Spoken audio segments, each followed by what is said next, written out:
The sun was cruel that day. It blazed down on the glossy black casket, like it resented the stillness. The air in the cemetery on Lagos Island was heavy with money and mourning.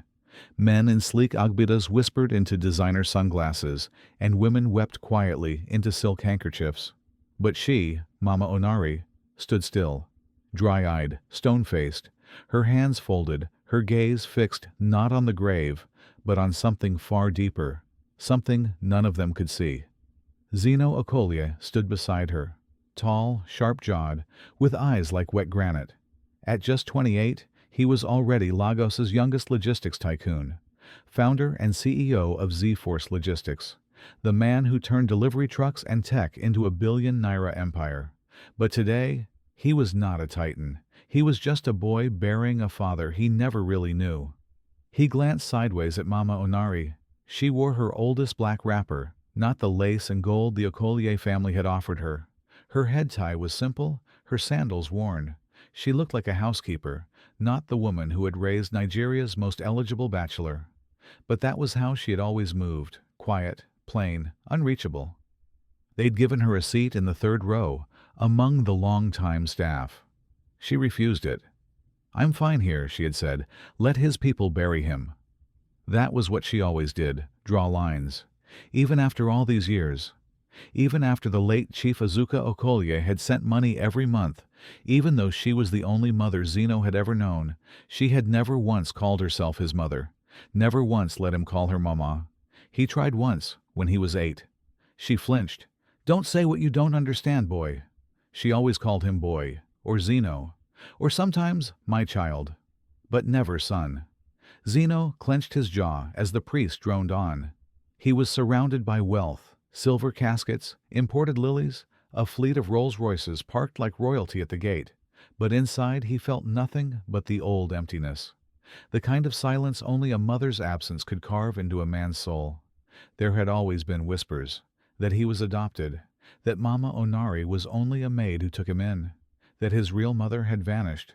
Some said she died in childbirth, others said she ran off with another man. Zino had asked once, in university. Mama Onari just looked at him and said, "Some stories are better left inside fire." Today, standing over his father's grave, he heard another whisper. A woman behind him murmured to a companion, "That woman, the one who raised him, her hands.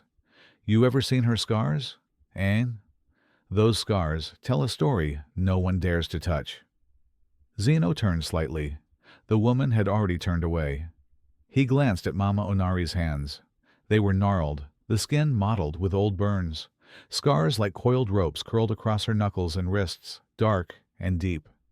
She always wore long sleeves or gloves when outside, but here, in the sun, she didn't care to hide them.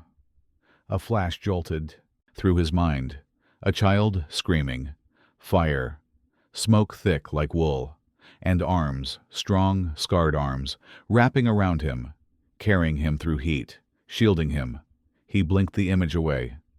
After the service, while the others made their way to the reception hall at Eco Atlantic, Zino slipped back into the mausoleum office to sign final documents. That's when he saw it. An envelope placed on the desk. No one had seen who left it. The handwriting on it was strange, faint, a little shaky. But the words were unmistakable. "To my real son." Zino stared at it. For a long moment, the world blurred. The scent of wet roses and fresh earth filled the room. A pulse beat at his temple like a drum. He tore the envelope open. Inside was a letter, blood-stained, not old blood, fresh, as if someone had pricked their finger before sealing it. The paper trembled in his hand as he read the first line. "Zino, if you are reading this, then the lies they fed you are dying too."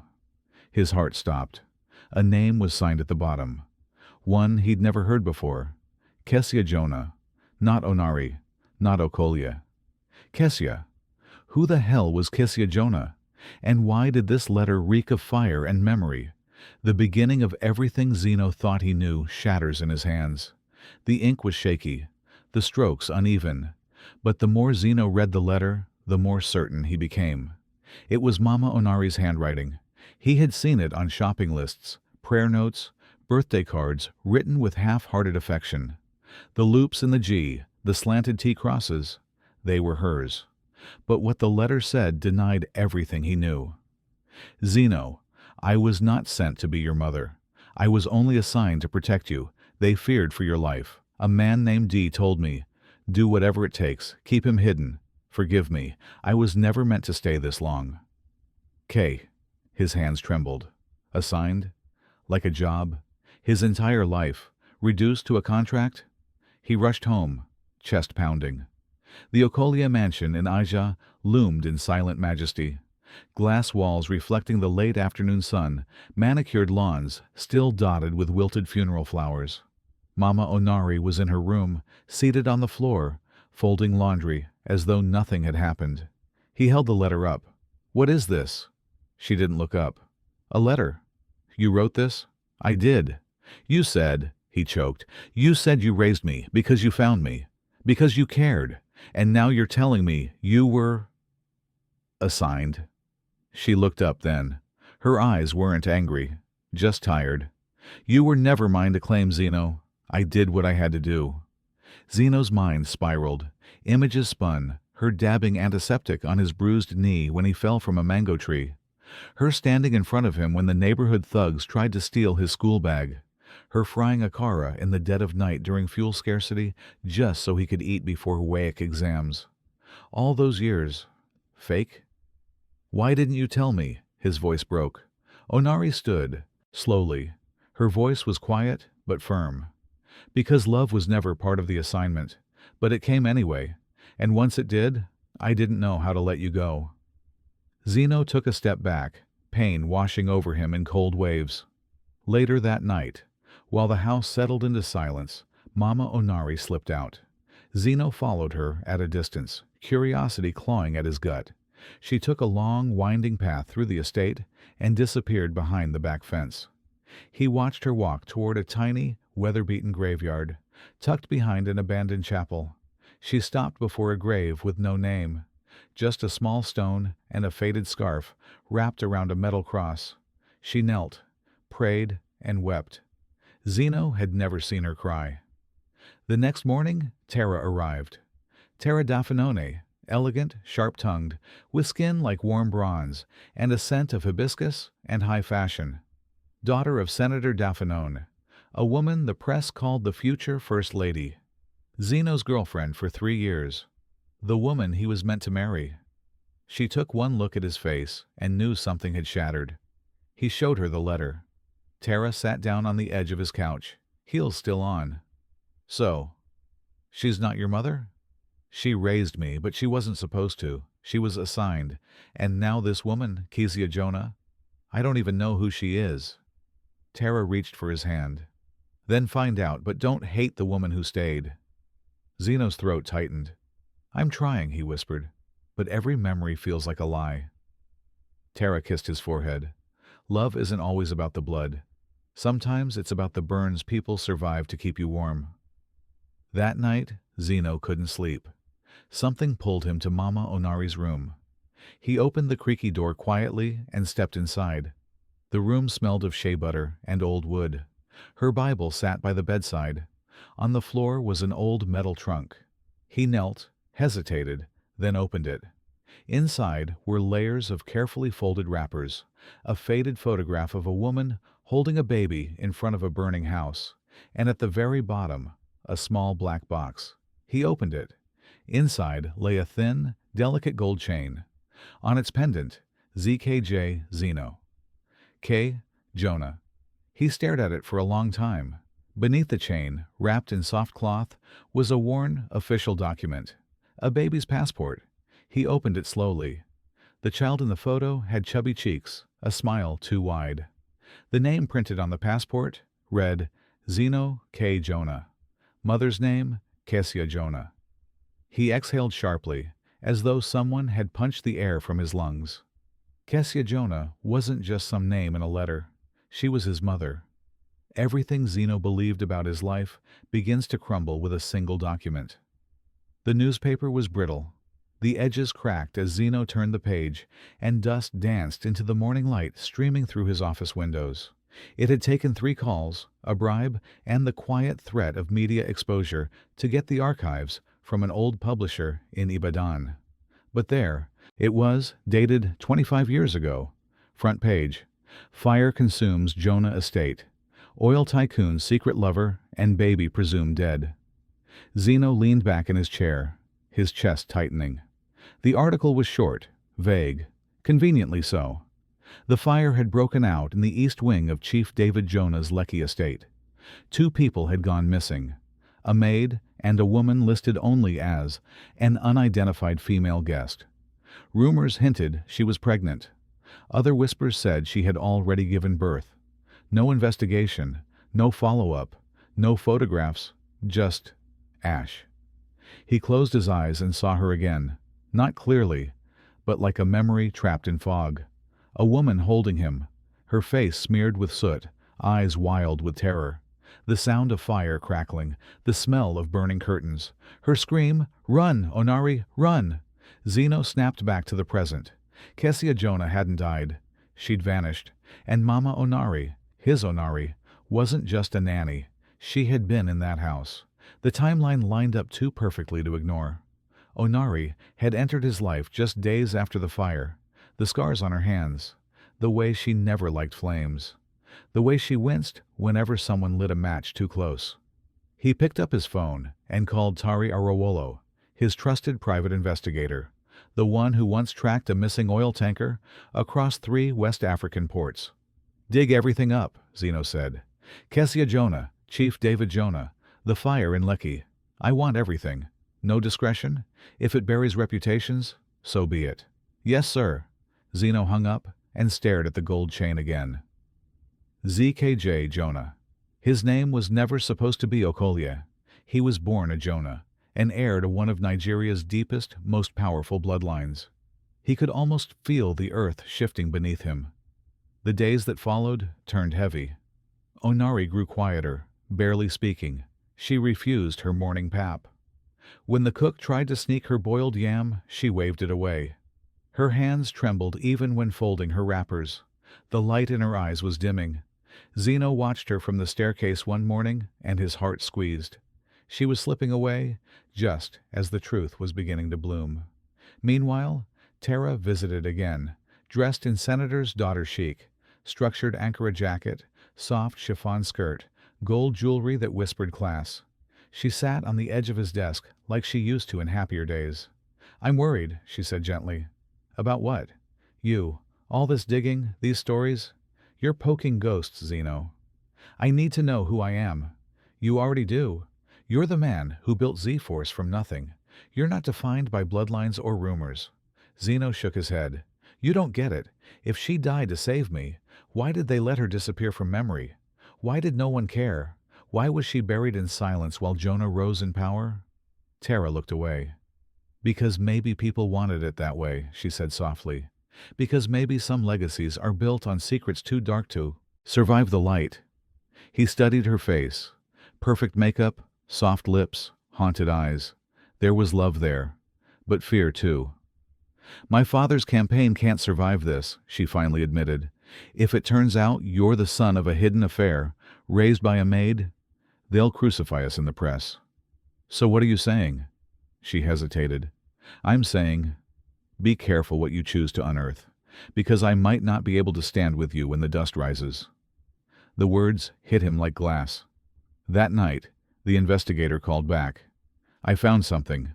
Not in the fire reports. Those were scrubbed clean. But a hospital record surfaced, from a private clinic outside Ogun. 2 days after the fire, a woman with 3rd-degree burns was admitted under the name KJ. Zino's breath caught. She checked out after 3 days. No discharge summary, no forwarding address. "She didn't die," Zino whispered. "No, she disappeared." Zino walked to the window. The Lagos skyline shimmered under the moonlight, vibrant and unbothered by the ruins beneath it. In the distance, thunder rolled. He stared into the night, the name echoing again in his mind. Kessia Jonah. Not dead, not forgotten, just hidden. And now, the world was about to remember. Zino realizes the next step is to find out why she disappeared, and Who wanted her gone? The bus stop in front of the clinic in Rumuokoro was loud, chaotic, and indifferent to destiny. Zino stepped out of his rented SUV, the air heavy with diesel fumes and humid memories. Port Harcourt was different from Lagos, more industrial, more visceral. The sky was overcast, and even the sun seemed unsure whether to shine. He held the photo tight in his hand, the scanned image from the hospital record his investigator had unearthed. A woman, her face half covered in bandages, eyes swollen, mouth bruised. But it was in the eyes, the grief in those eyes, that he saw something strange and unshakable.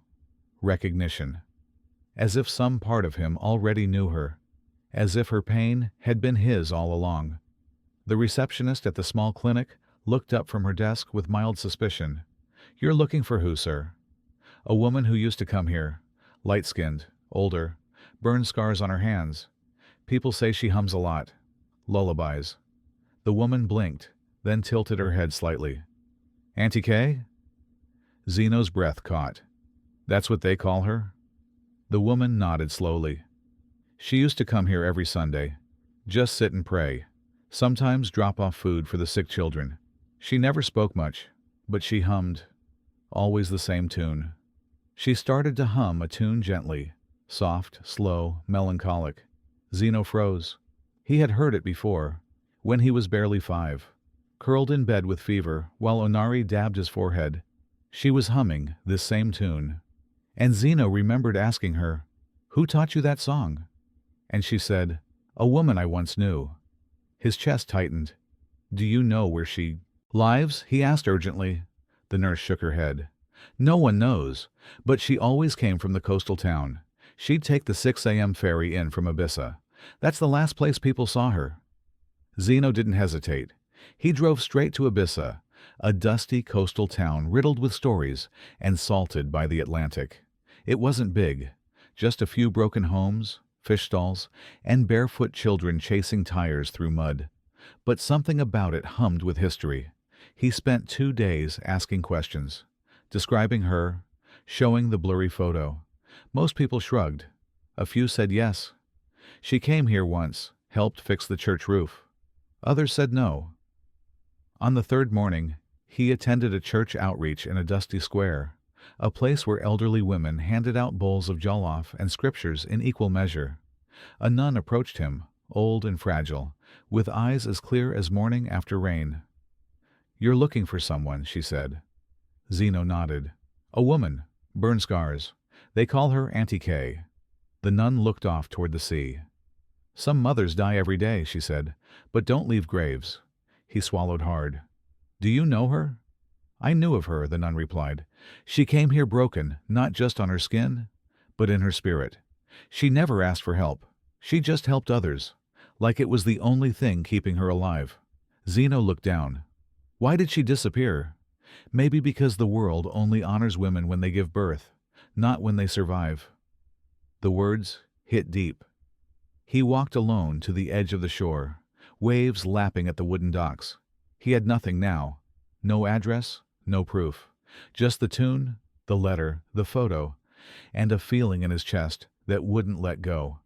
He sat on a log bench near a school, head bowed. Maybe this was foolish. Maybe he was chasing a ghost. Maybe... "Uncle?" a small voice interrupted. Zeno looked up. A girl, no more than 6, stood there holding a small necklace in her palm. A thin gold chain. The pendant gleamed under the sun. "She dropped it," the girl said. "Auntie Kay, she gave me food. Then it fell when she was climbing the hill." Zeno took it with shaking hands. The pendant was worn, but unmistakable. ZKJ, his initials. His full name, Zino Kesia Jonah. He closed his eyes, overcome. The girl skipped away, humming the tune. And Zeno knew. She was alive. She was near. Zeno stands up with new fire in his eyes. Kesia is no longer a myth. She's real. And now, he's going to find her. It happened just before dawn. The house was quiet. Only the distant hum of generators and the faint splash of morning rain tapping the windows. Mama Onari had risen, as always, before the rest of the world, kneeling before her small altar beside the kitchen window.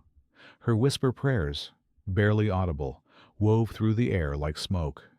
Then the sound shattered the silence, a soft thud, followed by a heavy crash of a stool tipping over. By the time the housekeeper found her, Mama Onari was crumpled on the floor, her wrapper twisted, eyes fluttering open and shut. Zino arrived moments later, barefoot, panic already in his throat. "Call the driver! Call the doctor!" he barked, scooping her frail body into his arms. Her skin was clammy, and her lips trembled. But her hand clutched something tight. At the hospital, as the IV dripped into her veins and monitors beeped like distant heartbeats, Zino sat beside her, silent and shaking. Her eyes opened slowly, clouded and heavy. She turned her head. "Zino," she rasped, "I need to tell you, before it's too late." His hand tightened around hers. "Save your strength." "No." Her voice cracked. "It's time." She swallowed, her breath thin and wheezy. The fire? It wasn't an accident. It was a war. Not with guns, but with secrets and shame. Zino leaned in closer, heart pounding. "You were not alone," she said. Zino blinked. "What do you mean?" "There was another child." Her voice dropped. "Your sister. Your twin." The words ripped through him like glass. "What?" "She didn't make it." Tears leaked from the corners of her eyes.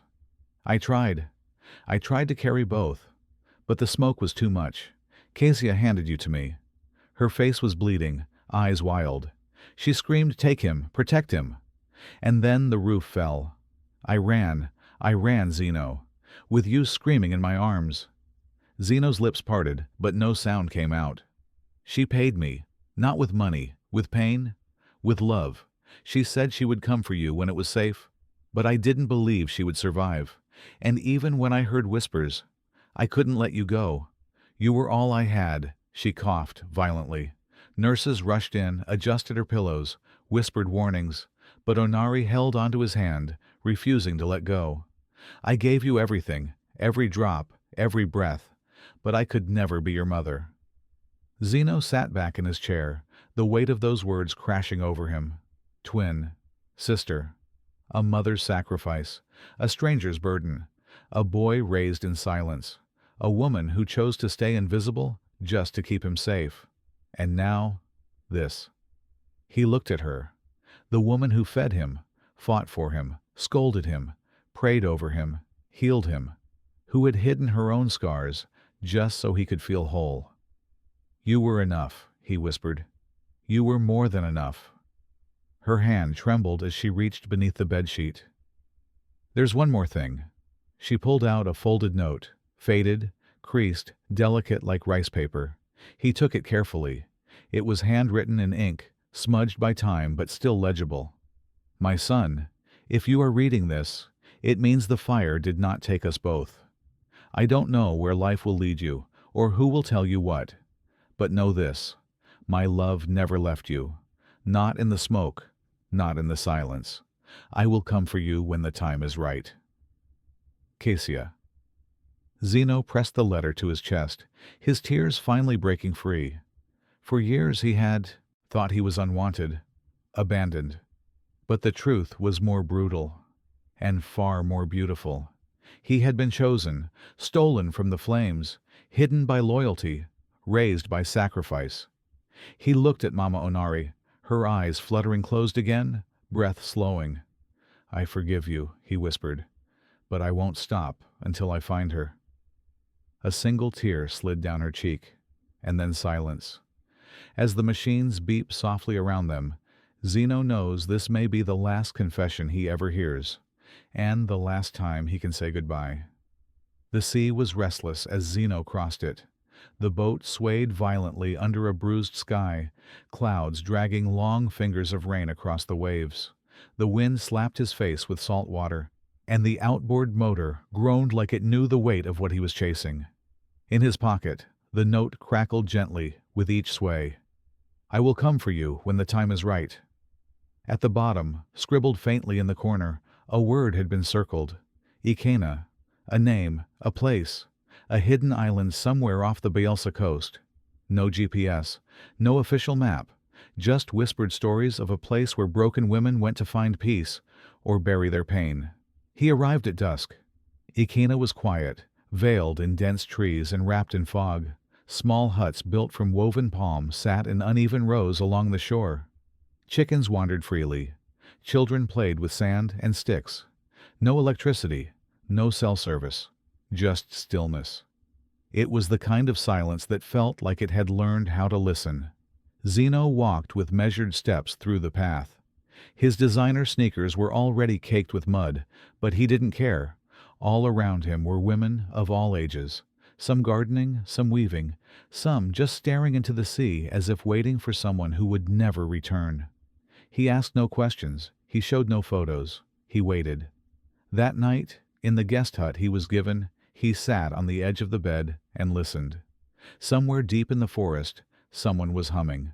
The same lullaby, soft, slow, wounded. It cut through him like glass. He stepped outside, barefoot, heart pounding. But there was no one there, only the trees swaying gently, and the moon staring down like it remembered him. The next day, he wandered again, this time to the inland gardens. There he saw her, not her face, just her silhouette, a woman wrapped in faded ankara, walking slowly, her gait uneven, a limp in her left leg.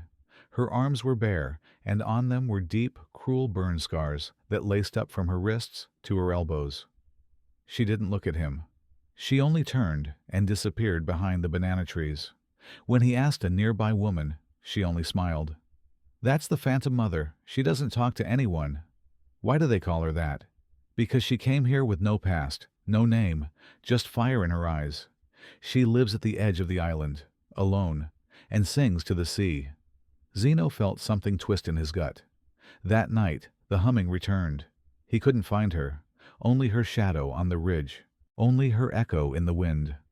So he sat at the small wooden table in his hut and wrote a letter. "I don't know if you remember me, but I remember you.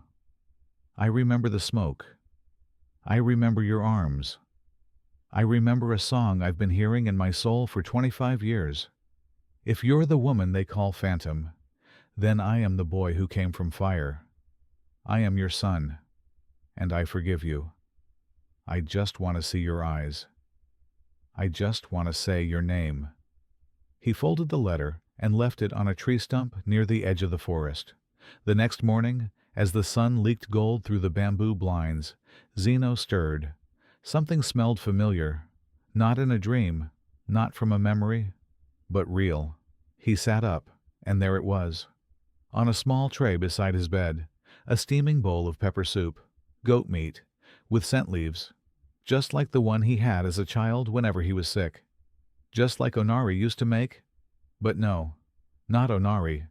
Because when he lifted the spoon, the aroma told him something else. This wasn't Onari's cooking. This was hers, Kesia's. His mother had read the letter and answered. Cliffhanger. Zino rushes outside, but the forest is empty. She had come and vanished, just like before. But now she knew he was ready. Night on Ikena was different. It didn't fall, it seeped. Like ink into parchment, it coated every surface in stillness. The crickets sang in measured rhythms while distant waves whispered their ancient lullabies. Zino lay on his mat, eyes wide open, hands folded over his chest, listening not with his ears, but with something deeper. Every rustle outside the hut, every shifting breeze against the bamboo walls, felt charged. The bowl of pepper soup remained half-finished beside him, cooling into memory. It wasn't the taste that haunted him. It was the intention behind it. The seasoning was precise. The scent leaves crushed the way only a mother would do. The meat had been boiled long enough to slide off the bone, and the pepper was mild, just how he liked it when he was a sick child. She had been there. She had read his words. She had cooked for him, and she had left again. Sometime past midnight, a soft voice hummed outside his window. The same lullaby, yet this time not far off. Closer, measured, broken by breath. He sat up slowly, heart thudding like war drums. The window revealed only shadows and trees, moonlight streaking through the leaves like spilled silver. He stepped outside barefoot, letting the cool dirt ground him. There, across the clearing, barely lit, was a figure seated on a rock, her back to him, her head bowed. The humming stopped when he approached, and for a moment he wondered if it was all in his head. But the wind carried her scent, shea butter and rain-soaked wood. He didn't call her name. He didn't have to. She turned slowly, the moonlight catching her face just enough to reveal part of it, deep scars pulling the skin across one cheek, eyes swollen from tears, lips trembling with unspoken truths. She did not smile. Neither did he. There was too much history between them for such simplicity. She looked at him, not with surprise, but with a quiet resignation, as if she had always known this moment would come. Her voice, when it came, was almost a whisper, barely strong enough to cross the space between them. "I used to wonder," she said, "if your voice would sound like his or mine." Zino stood frozen, not from fear, but from the crushing weight of what he was seeing. A woman, broken yet alive, buried but breathing, silenced by the world, but still humming to the night. Her presence shattered all the myths and guesses, burned every version of the truth he had once tried to assemble. Here she was, Kesia Jonah, his mother. Not a memory, not a rumor. Flesh, scarred, real. "I don't know what to say," he whispered. "You don't have to," she replied. "You came." He sat down on the earth, not beside her, but close enough to feel her warmth in the air. There was silence between them, not empty, but full of questions that couldn't be answered in a night. She began to speak, slowly, not looking at him, but at the trees ahead. "I was meant to die that night. That fire wasn't an accident. Your father. He needed to clean up what he thought was a mistake. Loving me, hiding you. When I survived, I didn't want him to know. I didn't want him to find you." Zino closed his eyes. Pain rose like smoke in his throat. "He gave you away," she said, "but he paid to silence it. They all did. Onari was the only one who stayed, and I watched from afar. Too ashamed to return. Too afraid I'd poison what she gave you. I didn't want you to carry my scars." His voice cracked as he spoke. "But I carried your absence. Every day. I kept wondering what I did wrong, to not be wanted." Kesia finally looked at him, and her eyes, though swollen, held oceans of grief. "You were never unwanted. You were saved." Zino let the tears come now, silent and unashamed. She reached for his hand. Her touch was warm, firm, trembling with the courage it took to bridge 25 years. Her fingers grazed the inside of his palm, just like Onari used to do whenever he had a nightmare. It was a gesture that said, "I see you. I hear you. I'm still here." The hours melted around them. They didn't speak much more. There was no need. Her presence filled every hollow in his soul, and his silence wrapped around her like forgiveness. She stood eventually, her body stiff, her limp more visible now. Before she disappeared again into the trees, she turned and said, "I'm not ready to leave this place yet, but now I know you found me. That means I can heal." Zino remained seated, watching her vanish like mist, and for the first time in his life, he didn't feel abandoned. He felt chosen. Morning arrives, and Zino must decide whether to return to Lagos to bury Onari, or stay to reclaim a mother not yet ready to return. Lagos was not merciful to the rich, not when their secrets surfaced like oil slicks on still water.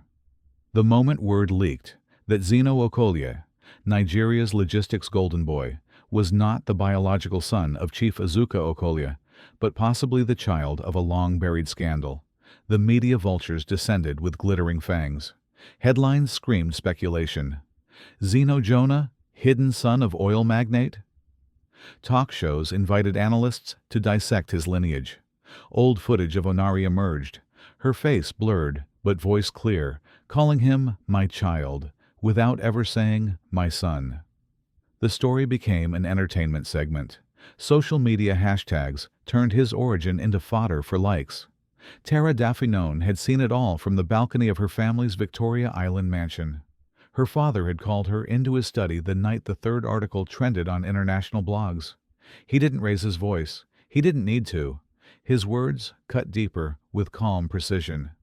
You have a choice, Tara. End this circus, distance yourself from Zino, or lose everything you've been positioned for. The inheritance, the family name, the future governorship, the political marriage being brokered quietly behind closed doors. Everything was at stake. She packed a bag that night and booked the first flight to Bayelsa. She didn't call ahead. She knew if she gave herself time to think, she might choose safety. She might choose herself. But she wasn't ready to let him go. Not yet.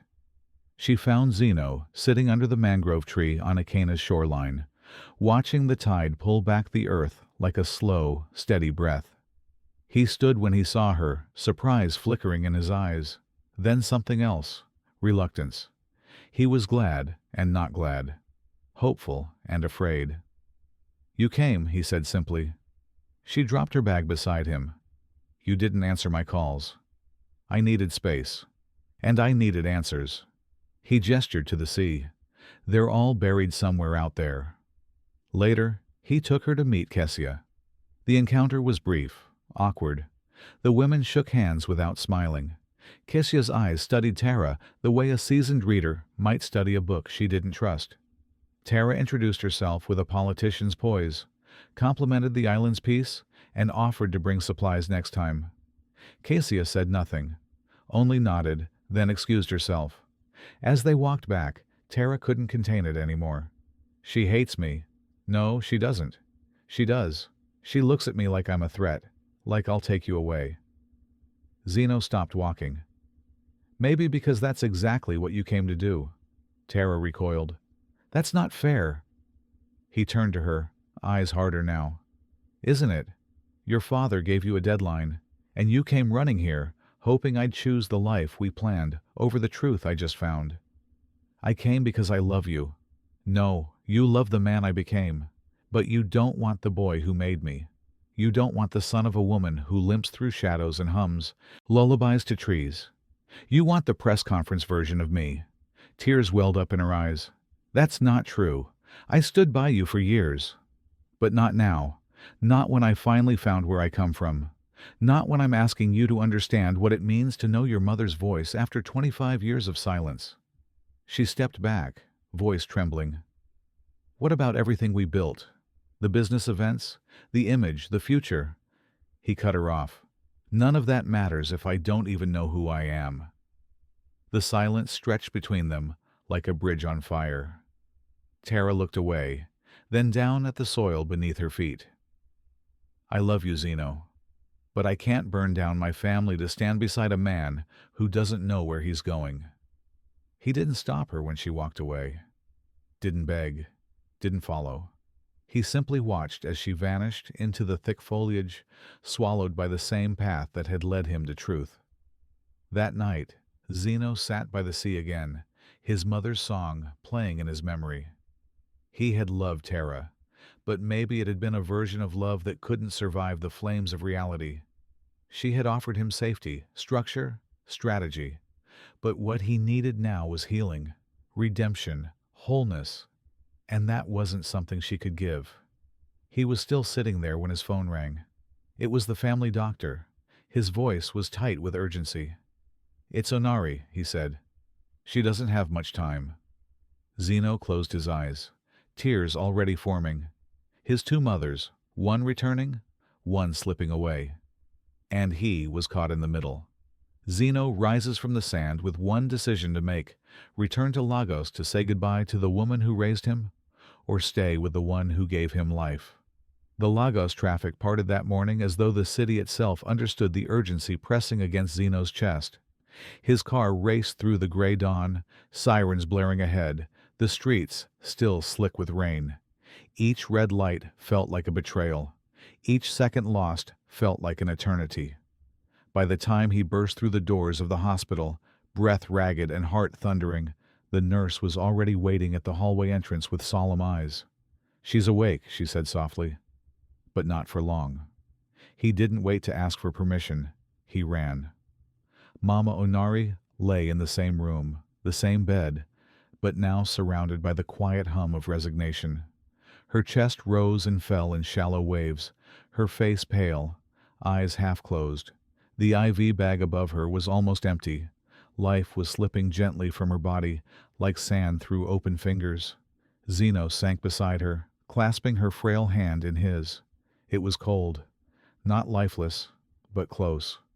She opened her eyes slowly, struggling to focus, but when she did, they held the smallest glimmer of recognition. "I knew you'd come," she whispered, barely audible. "Of course I came. I didn't want to leave before seeing your face, my boy." The word boy, for the first time, wasn't distant. It wasn't formal. It was hers, heavy with memory, weighted by all the things she had never said. He fought tears, holding her hand tighter. "I'm sorry," he murmured. "I should have told you thank you more often. I should have made you feel like a mother." But her faint smile silenced his guilt. "You were always mine," she said, even if only in silence. Those were her final words. Her hand went still in his. The monitors slowed, then stilled. The silence became whole. Zino sat beside her for what felt like hours, unmoving, a sun frozen in the final moment of borrowed motherhood. The woman who had pulled him from fire, wrapped him in love, and buried herself in anonymity was gone. The funeral was held 3 days later. It wasn't loud or grand, but it was honest. Hundreds came, not society's elite, but women from the outskirts of life, traders, housekeepers, nannies, widows, girls she had mentored, boys she had fed. They spoke in tears and in stories about how Onari gave them part of her monthly salary even when she had nothing, how she taught girls to read, how she prayed over strangers, how she stitched broken children back together with a patience that no one ever rewarded. Zino stood before the small wooden casket, dressed in an all-white agbada, not as a billionaire, not as a public figure, but as a son. Cameras flashed from a respectful distance. Reporters whispered, waiting for a statement. But Zino didn't give them politics. He gave them the truth. "I was raised," he said, voice breaking slightly, "by a woman who had no blood claim to me, but she gave me more than any name ever could. She gave me her silence, her scars, her prayers. She carried a secret for decades, not to protect herself, but to protect me. I am who I am today because a woman without a title chose to love a boy the world forgot." The crowd was still. Muffled sobs echoed across the courtyard. At the far end of the gathering, veiled in black and tucked into the shade of a tree, stood Cassia. She didn't approach. She didn't speak. She just watched, eyes swollen, hands clenched at her sides, the pain on her face clear even through the lace covering. She wasn't there to be seen. She was there to say goodbye in the only way she could, from a distance, just as she had lived for so long. After the burial, Zino traveled to the village Onari came from, a sleepy place tucked between two hills, untouched by wealth. There, in a crumbling clay house barely standing, he found a wooden trunk wrapped in cloth. Inside were dozens of notebooks, diaries, pages stained with oil, faded with age. Onari had written her life into them. He sat beneath the thatched roof as the rain began to fall, flipping through pages that bled with emotion. She had documented his first fever, the day he learned to ride a bicycle, his first heartbreak. But more than memories, she had written of her pain. How each time he asked who his real mother was, it cracked something in her chest. How she wanted to tell him the truth, but couldn't bear the thought of losing him. How she chose love, but dressed it in distance. By the time he finished reading, his face was soaked with more than rain. He clutched the last diary to his chest and whispered a prayer of thanks, of release, of deep, boundless love. He had two mothers. One gave him life. The other gave him a life worth living. Just as he stood to leave the village, his phone buzzed in his pocket. It was from his father's old law firm. The voice on the other end was stiff, professional. "Mr. Okolie, or rather Mr. Jonah, We've located a sealed document from the late Chief David Jonah. It names you as the heir to the entire Jonah estate. You may want to sit down." Zino did not sit. He smiled instead, staring up at the storm-split sky, because he had already inherited something far more valuable than any empire.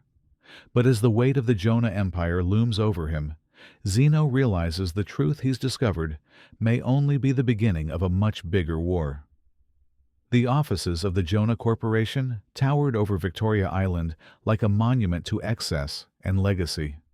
Steel and glass kissed the clouds, casting long shadows over the streets below. It had once belonged to Chief David Jonah, a man of impossible wealth and iron secrets. Now, it belonged to his hidden son, a man the board barely acknowledged until his name showed up in the sealed will, carved in ink and binding law, Zino Okolie Jonah. But legacy, Zeno quickly learned, did not come with applause. It came with conditions. The board of directors, gray-haired men with deep pockets and deeper allegiances, demanded proof. They wanted a DNA test, notarized and clinical. The wealth was vast, the assets international, the stakes astronomical. No one wanted to hand it over to a stranger wrapped in mystery. Zeno could have agreed easily. He had already found his mother. The truth was in his veins. But when they brought out the swab kits, his hand froze. Because Cassia, still in hiding on Akana, refused to submit her DNA. Not out of pride, but out of fear. "If they know I'm alive," she said during one of their secret phone calls, her voice a whisper over static, "they'll crucify me all over again. I buried myself once to protect you. I won't rise just to be burned again." Zeno didn't argue. He understood. She had been betrayed once by the man who promised to shield her.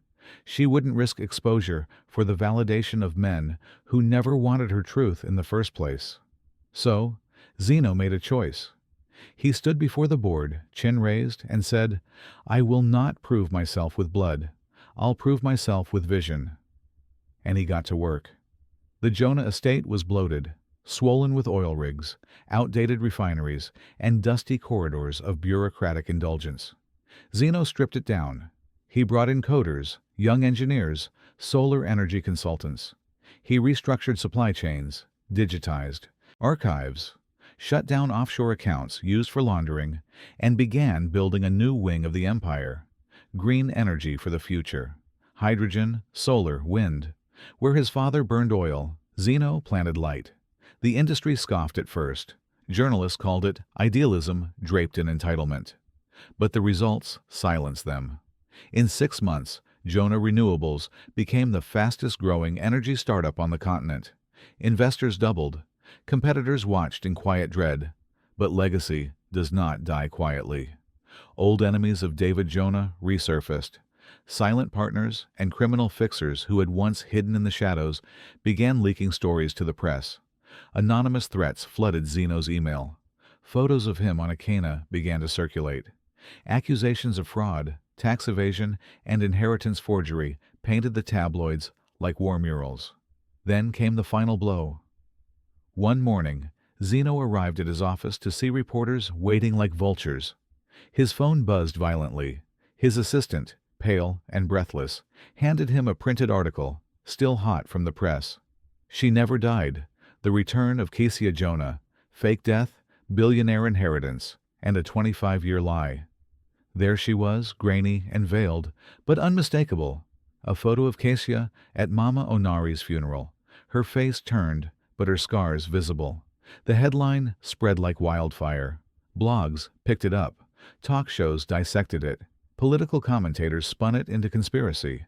Some painted her as a master manipulator who faked her death to steal the empire through her son. Others portrayed her as a tragic figure of maternal sacrifice. Zeno's office descended into chaos. Meanwhile, Tara, once his anchor, was seen on the arm of Adebayo Makinde, a flashy fintech billionaire with a taste for champagne and controversy. The photo made its way to Zeno's inbox with no message, no caption. Just confirmation. She had moved on. The world spun faster, the ground cracked beneath his feet, but Zeno remained unmoved. Because in the ashes of every fire, he found resolve. He turned to the only person who had never asked anything of him, Cassia. "I need your help," he said one night over the secure line. She hesitated, then quietly, "Tell me what to do." And so Cassia worked behind the scenes. No public appearances, no interviews, but her mind, sharp as it had always been, guided Zino through the maze of Jonah's legacy. She remembered the hidden clauses, the forgotten offshore partnerships, the men who had once whispered power into David's ears. She decoded them all. In private, she relived the betrayal, the way David had kissed her on the forehead hours before, orchestrating the fire that nearly took her life. The way he paid hush money to ensure her burial without a coffin. But her voice did not tremble when she told Zino, "You are not here to reclaim him. You are here to replace him." Zino stood taller with every revelation. He rebuilt the empire not in his father's image, but in spite of it. Still, the storm raged. And in the heart of that storm, Cassia became a symbol. To some, a liar. To others, a legend. With the world watching, Zino prepares to reveal the truth publicly, risking everything to clear his mother's name. When the summons came, it was written in bold black ink, stamped with government insignia, and hand-delivered by two officials in black suits. The state was opening an inquiry into the Jonah estate, and central to the case was one name, Kezia Jonah. The allegations were loud and brutal: conspiracy, fraud, faked death, identity manipulation, and theft of inheritance. Headlines screamed her name as if it were a curse, while panel discussions on primetime TV debated whether she was a cunning mistress or a grieving mother, long silenced by power. Overnight, the narrative fractured the nation. Kezia didn't cry. She didn't flinch. When Zino told her about the charges, she only asked one question: "Do you still believe me?" "I believe in the fire that made you," he said, "and in the warmth that raised me." Then he stood before the press. The world watched. The Jonah Corporation had called a press conference. Journalists from international media outlets gathered in suits and heels. Live streams buzzed on millions of screens. Zino stepped onto the podium. No teleprompter, no prepared speech, just the weight of 25 years and the truth. "You've heard the stories," he began, his voice steady. "That I was stolen, that she lied, that an empire was taken by deception. But let me tell you what you haven't heard." He paused, scanning the silent crowd. "You haven't heard how she ran through flames with a baby in her arms. You haven't heard how she hid not for profit, but for protection. You haven't heard how she died every day in silence while the world moved on." Cameras flashed. No one dared interrupt. "I don't stand here today because of money or legacy," he said. "I stand here because of women who refused to let me burn. One who carried me through fire, another who carried me through life. And I say this to every son, every daughter, every orphan of truth. A mother is not who gives birth, but who burns to keep you warm." The room erupted in gasps, silence, then thunderous applause. Social media exploded. Some praised him. Others accused him of romanticizing a cover-up. But one thing was clear. Zino had drawn a line, and millions were standing on both sides. Days later, Tara arrived at his office unannounced. She wore a simple dress, no makeup, her eyes softer, less defensive. "I shouldn't have left like that," she said quietly. Zino stood, unsure whether to embrace her or brace for another goodbye. "I still love you," she continued, "but I had to leave to learn what love is when it's not convenient." He nodded, the weight between them no longer hostile. "We loved each other," he said, "but we weren't ready to suffer together." Tears slipped down her cheeks, but she smiled through them. "You're becoming the man I prayed for, even if he's no longer mine." They embraced, gently, respectfully, a goodbye that no longer ached. Then came the court. Cassia arrived in a modest suit, her scars visible, her head held high. The courtroom was packed with cameras, observers, and skeptics. Zino sat beside her, silent but unflinching. Under oath, Cassia told everything. About her love for David Jonah, about how he promised to protect her, and the child they created in secret, about the threats, the fire, the silence, and the price she paid for surviving. Her voice never cracked, except when she said, "I died in that fire, but they buried the wrong woman." Zeno's testimony followed. He didn't read from notes. He spoke of the lullaby, the pepper soup, the letter she left behind. He spoke of Mama Onari, the village diaries, the necklace inscribed with his name. He told them, "I wasn't stolen, I was rescued." The judge deliberated for hours. The ruling came in the late afternoon. The court recognized Kesia Jonah as the legal mother of Zino K. Jonah and declared her survival and subsequent disappearance as an act of protection, not deception. All claims of fraud were dismissed. Outside the courtroom, Kesia wept in Zino's arms. For the first time since he was a baby, she let herself hold him freely. No shadows, no fear. And then it happened. As they stood alone in the hallway, the cameras gone, the noise faded, Zino whispered, "Mummy." She broke, collapsed into him. That single word healed years no apology ever could. The scandal faded into a national conversation. News outlets changed their tone. Public figures began speaking on maternal trauma, power imbalance, and what it meant to survive patriarchal silence. Kesia was no longer a mystery. She became a movement. And Zino, he was no longer a product of scandal. He was a son, a man rebuilt by the women who refused to leave. That evening, as the city lights blinked into life across Lagos, Zino held a private meeting with his board. "I have a proposal," he said, "a merger, not just of businesses, but of legacies." They looked confused. "With who?" someone asked. Zino smiled, unfolding a piece of paper. "Onari Foundation, a forgotten registry of community service. Quiet, unrecognized. But it raised a future CEO." The board hesitates, but Zino is already signing the documents. He won't just lead the Jonah empire. He'll rebuild it, brick by brick, in the names of the women who saved him. The hall was neither grand nor excessive. No chandeliers, no velvet curtains, just high ceilings, warm lights, and chairs arranged in quiet dignity. On the backdrop behind the podium stood a single emblem, a flaming heart cradled by two open palms. Below it, bold gold letters read, "The Onari Foundation, for the mothers we never called mother." Zino stood at the edge of the stage, hands clasped behind his back, eyes scanning the crowd. It was filled with faces from every part of the country, women from orphanages, retired nannies, foster mothers, shelter workers, midwives, teachers, men too, who had been raised in quiet corners of sacrifice. Not one of them had ever been on a magazine cover. But today, they were the VIPs. He stepped forward. The hall fell silent. "I was raised by a woman who never once let me call her mother," he began. "She never asked me to. Never demanded love in return for everything she gave. But today, I carry her in every decision I make, in every deal I sign, in every heartbeat of my life." He paused, his voice steady but soft. "And I was found, after years of smoke and silence, by the woman who birthed me, lost me, and lived with the pain of both. I was mothered twice, not by accident, but by grace, and I carry both their scars as medals." The crowd applauded softly, some weeping.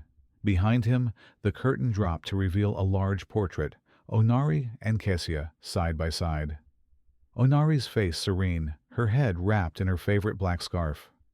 Kesia, regal, scarred, her eyes defiant and full of love. The painting captured not perfection, but power. Kesia watched from the front row, wiping silent tears with a folded handkerchief. She no longer hid in shadows. She lived now, in Lagos, a quiet presence in Zino's home. No interviews, no attention. Just peace and purpose. Her days were now filled with writing. Her memoir was already titled, "The Fire That Raised Me," a story the world would finally read. Later that month, Zino walked into a modest orphanage nestled between two old churches in Surulere. The same place Onari had volunteered every Christmas, even when she was penniless. He spent hours with the children, but one boy, 6 years old, quiet, serious, with wide, cautious eyes, clung to him without words. His name was Emeka. 3 weeks later, the papers were signed. Zino brought Emeka home. It wasn't to fill a void, it was to continue a legacy. He didn't want to raise a son in his image.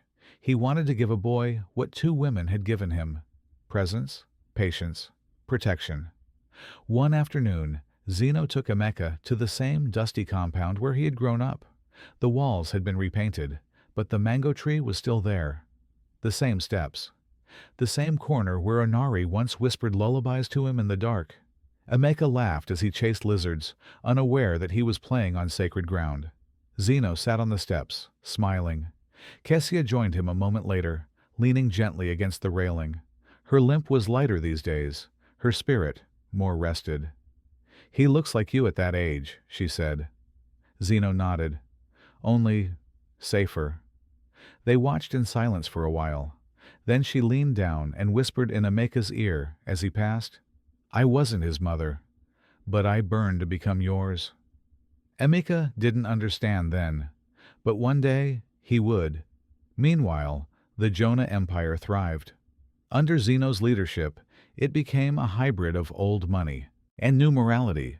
He merged the fossil fuel arm with renewable ventures, invested in community power programs, and named every new branch after a motherless child's story. The board resisted at first, but numbers silenced fear. He turned legacy into impact. Torah watched it all from afar. Now the wife of a senator, she graced red carpets with a polished grace. She never reached out again, but once, during an event for national economic reform, her eyes met Zeno's across the room. They didn't speak, but her gaze lingered a second too long. She smiled. It wasn't regret, just recognition, and something close to respect. On the balcony of his new home, overlooking the sea, Zino stood beside Kessia one evening as dusk settled gently over Lagos. Emeka had fallen asleep inside, cuddled between superhero blankets and storybooks. "I still see fire when I close my eyes," Zino said quietly. Kessia placed a hand on his. "But this time," he added, eyes reflecting the horizon, "it doesn't burn." She smiled. He looked out at the city, the chaos, the beauty, the noise, the same city that once hid him, then revealed him. "My story," he whispered, "began with fire, but ends in light." And for the first time in a long, long time, peace felt like something that didn't need to be chased anymore. It had arrived, and it was home. If this story touched your heart, don't forget to hit the like button and share it with someone who believes in the power of hidden love. Subscribe to the channel for more powerful Nigerian billionaire dramas, and tell us in the comments, who do you think truly raised Zino? The woman who gave him life, or the one who gave him everything else?